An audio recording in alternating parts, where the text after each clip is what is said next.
Hi Megan, how are you? Hi, Ranjeet. I'm great. How are you doing today? Wonderful, wonderful. So what do we have today?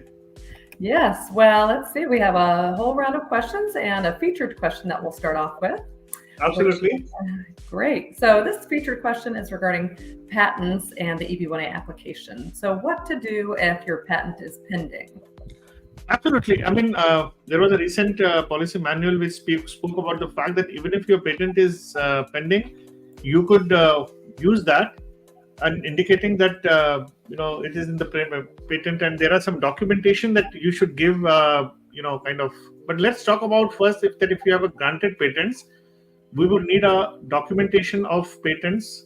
Understand one thing, that patent itself does not award you or kind of qualify you for EB1A. It's about what is the significance and the impact of the patent, which is important. So you might like to present significance of the patent, recognition and awards if you have got testimonials and endorsement that you have received. Now, having said this, suppose the patent is pending right now. So the question is that then you need to give the documentation of the pending with your name on it. Patent by itself, as I said, does not qualify you for EB1A, but it does indicate that there was some kind of an original contribution that was generated by you, actually, or established by you. Now, if ideally speaking, for a pending patent, I would always suggest that there has to be some kind of an impact factor that should be in process. Patent is just a kind of a framework that will help you to protect your intellectual property, nothing more than that. And that you have applied does not prove it is original, because you are not getting for just merely an original contribution, but you are getting EB1A because there is some kind of a impact that you have created by virtue of your patents. So you need to submit documentation of pending patents, evidence of innovation, some kind of a supporting evidence in form of let's say a patent evaluation framework. We have created a structure that we can talk about it later, but there is some kind of a kind of evaluation of a patent through some external validation or some expert opinions, which are important actually here. But the most important is that showcase the impact and how you can integrate your narrative about you being part of that patent is very important. There's one more thing which I think we have been seeing, that patents are not normally individual based. They are collective efforts sometimes. So if there is a collaboration involved into it, please put up that collaboration. I think provide the patent number, detailed description. Let us say it is a medical device patent, then issuance date. If not, what is an application date? If there have been some inquiries, you should put in everything in detail. I'm going to put it that. That might be more useful, Megan.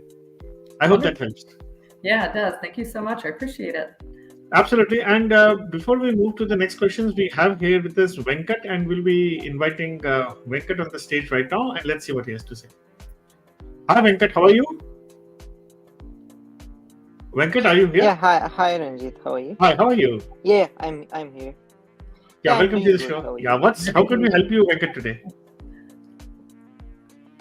Yeah, I think I just wanted to know how can improve the profile, what are the steps, all those. So I have those questions so that. No, it's a very basic question, Venkat. It's not we have a established done process. You can read about it more.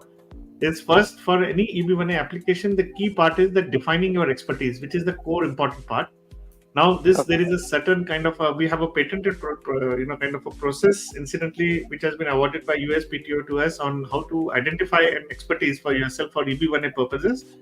So we follow it. Involves something called as identifying at what learning quantum you are, what has been the impact factor of your work, what is the progressive experience that you evaluate. That's the first and foremost step. Second is that when you talk about enhancement of profile, it means getting some awards, getting something, but there is a kind of organizing based on the second step in the done process, which is organizing the criteria which might resonate with you, rather than just doing something in an ad hoc manner. We have to see your tonality of your work, what has been how do you kind of present what are your likings, disliking. For example, many people commit a mistake of just doing some ad hoc things, writing research papers or something. That's not the right way to do this. So based on your personality, based on what you're liking, we have to suggest you a criteria which might resonate with you, and that has helped people to realize that they are much more closer to achieving EB1A than what they thought initially they would actually. Then you have to Oh, fill up okay. those milestones. It's a very, very organized process wherein you try to achieve certain goals. It could be media, it could be writing articles, it could be going for certain judging opportunities, and that's how what we have seen that people have helped to build up the profile. And which is the last step is execute, wherein you kind of how to draft recommendation letters, how to reach out to people, what should be your tonality. Now this is what is going to be helpful for you, Venkat. And that's why we have seen at least Okay. 17 So, to 20 like, people have got EB1A by following this particular established process. okay. So, like, when we start building our profile, like, suppose I start today, so I build like a criteria, suppose like a 7-8 criteria within like a 6 months or 7 months. When I file my application to the USCIS, so didn't they ask like how this candidate got these many like criteria within this like a short span of time? No, many people Does that ask this. We raise a have seen question from we the have seen even. USCIS? No, you see, you have to understand that it's not related to time, but the intensity of your work that you have created. We have seen somebody who is just 23-year-old getting EB1A, somebody at 28-year-old from the program, he got EB1A. Obviously, these questions we have to preempt it and address it properly in advance, based on your degree of how the intensity of your expertise is and output it. For example, then let us say there are some fields which are new. If somebody is good at generative AI, for example, you can't say he has been there in that for a decade. You understand what I'm saying? Because the field itself is new at times. Yes. No, but like if we are like proving, like suppose say like I wrote like 10 papers or I got like this patent. So maybe I got this month. So I'm applying like maybe next month. So within a month, like I got all this stuff. Like I worked See, in hard, one but month, nobody write but 10 papers. does In this 1 month, raise question from the USAs? no, so far we have not had any. There is a No, way I'm you just need to. saying like example. No, there is a way in which you have to there is a particular process that you have to follow to kind of preempt those questions and how to address them beforehand. Actually, I would put it that way. Oh, And okay. we never had these issues before. So Oh, I can tell you that with conviction. okay. Does that help you? And like, yes. Yeah. You see, I cannot go into a very specific detail because every case is very unique, Venkat. Yes. Yeah. And this forum may not be a good, because what happens then we have to sit with each and everybody. It takes a period of time. By the time you file your applications, then we have to, at that particular moment, what you have done and what has been. The fact remains that nobody can just build a profile without doing a hard work. Let's understand. Yes. And that is not a precondition that it has to be over a period of time, actually. Of course, there is an element of sustained, I must say that, in EB1A, which is one of the important things. But sustained is not a function of time, it is a function of your intensity. Okay. Time is just one of the factors of that. Otherwise, let us say, for example, somebody has been doing work for last 10 years. Okay, also in that particular field, he may have got, but done nothing in during those, and it would have been very random, some work. That will also not help, no, actually. Yes. So that's what I'm going to put it that way. I hope that helps you. Yeah. Yes. Thank And you. we did have, some concerns of people before, but I think they got mitigated by being in the program. There's a lot of learning that you will have, and then that should help you out. Okay. Is that fine with you? Any other question I could help you, Venkat? Yeah. I think you answered my question. Okay, wonderful. And we look forward to seeing you and wish you all the best. Thank you. Yeah, thank you. Thanks, Vicky. Yeah, and we have somebody called MR. We will be getting him on the stage, and let's see what he has to say. So, hi MR, how are you? You have just put your name as MR. Absolutely no problem. And how could we help you? Yes. Hi, Ranjeet. This is Moon. Yeah. Hi, Megan. How are you? Good. Nice to hear you. Same here. So yeah, we actually wanted to learn more about the program. Like, we just wanted to see you in person too. We spoke to Megan extensively over, I think last week and a couple of days ago, and we just wanted to talk to you in person and just see attend one session and see how it goes. Absolutely, absolutely. So how can I help you? Like we are just like we're still exploring like the EB1A territory, and we're trying to understand like how to make progress. And I think having a program like this would be very helpful for us. So like I was just looking for guidance, and I think overall your videos give like a pretty good um, understanding about the program. But like one place where I need help is like how exactly would I be helped? Like other than just like seeing videos, like what else like will I be getting from the program? Like what kind You of see, support will I be getting from? what happens is that at a point of time, you need to, apart from watching videos, definitely, you see, the whole learning process has taken a new turn today. Let's understand. Normally we assume, watching videos with entertainment, and it becomes very difficult. But having said this, assume that you go through that. The key aspect is that how do you draft recommendation letters? What are the specific criteria which are useful for you? How to identify a very focused expertise for yourself? Those are things that will have to be done in certain things in one-on-one basis only. Actually, will have to do. Got it. Got it. Okay, then when you file your application, how to pick up a best lawyer for yourself, how to work with a lawyer, what questions to ask lawyers, then how to draft recommendation letters. We sometimes, at a very advanced stage, when you're working with your lawyer, we even collaborate with your lawyer to work with you. So we want to give you a complete support in terms of, to achieve your American dream, to help you, kind of applying successfully through EB1A. We don't offer legal services. That I think by the time you should know this. Correct. Yeah. Okay, so that is not a kind of in our mandate, but definitely we help you in all other possible things, and we have so far helped around 17 to 20 people who have become EB1A through our program successfully. I'm sure you would have seen those testimonials also. Yes, and I think those testimonials like looked pretty good too. Like overall, like my husband and I, we both actually spoke to Megan the other day, and like, she actually gave us a pretty good rundown about the whole program, and like we had a good feeling about the whole program too. Just that we also wanted to talk to you in person and see you in person too. So before getting started, No, definitely we are sad, because what we have seen is, you see, normally, let me be honest with you, we come across three kinds of people.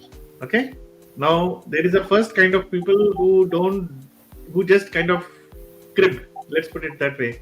The immigration system is bad and nothing is happening, nothing is moving. So those are those kind of people.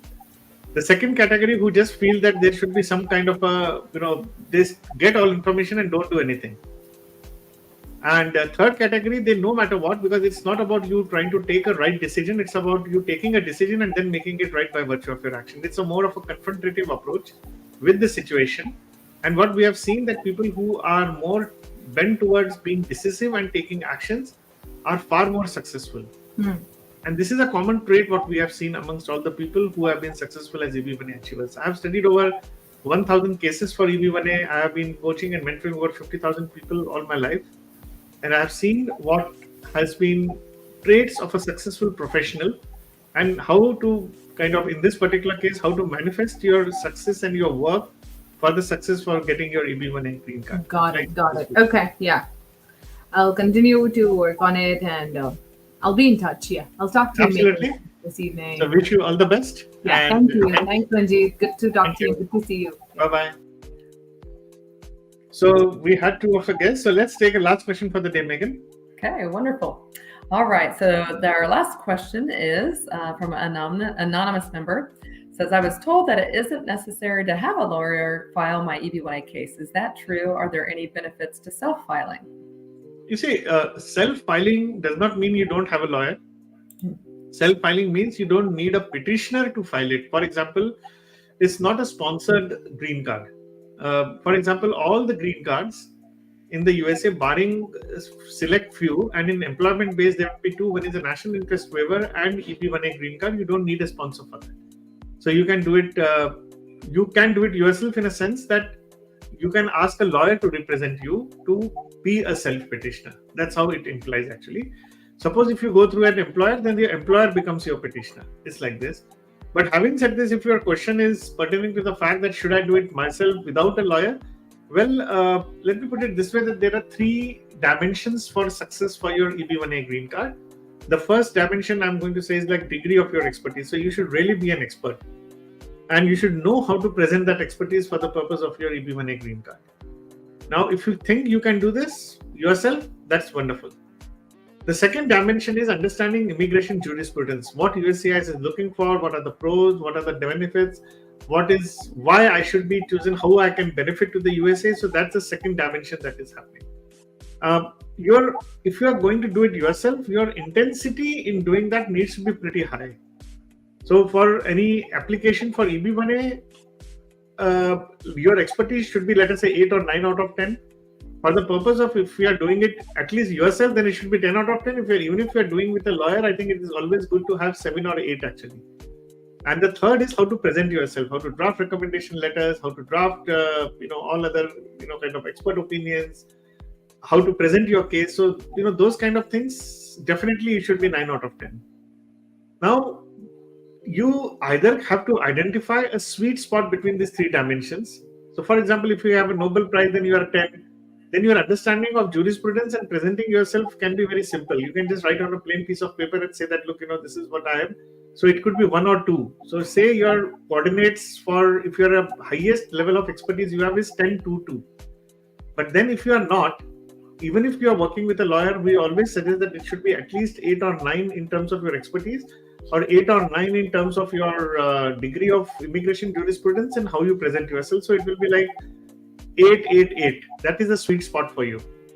But if you're doing it yourself, not only you have to be an expert, but you have to understand the EB1A aspect also very well and how to present yourself. So it will have to be at least 8, 10, 10. So these are the sweet spot that you need to identify yourself. If you can do that, well, you are free to do that.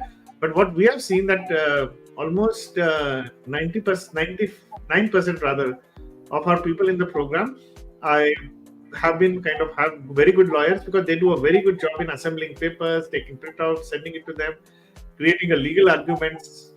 We so far have had only 1 or 2 people who did it themselves actually. So even in fact, I had also done it myself, but it's a different journey altogether. So remember that altogether. So that's all, Megan, we have today. So thank you very much for, I think for today morning. And guys, if you have more questions, please send it to us. If you want to be on this particular show, we are more than happy to have you. And please write to us. And if you want to join the Next Leap program and fulfill your American dream and, apply successfully for EB1A green card, we are there to help you out. So wish you all the best and have a beautiful weekend. Thank you very much. Bye-bye. Thanks.